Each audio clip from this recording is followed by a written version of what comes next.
Hello everyone, here are some tips to speak in English.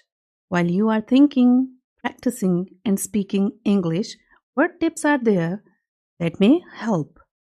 First thing is the acceptance that yes, I can.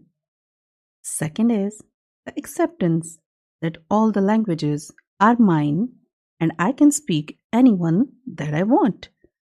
Third is to start thinking in English and feeling in English language. This is the most important one, that you start thinking in English language to speak in English language. Fourth is to talk to yourself in that language. Fifth is to practice in English language in front of the mirror.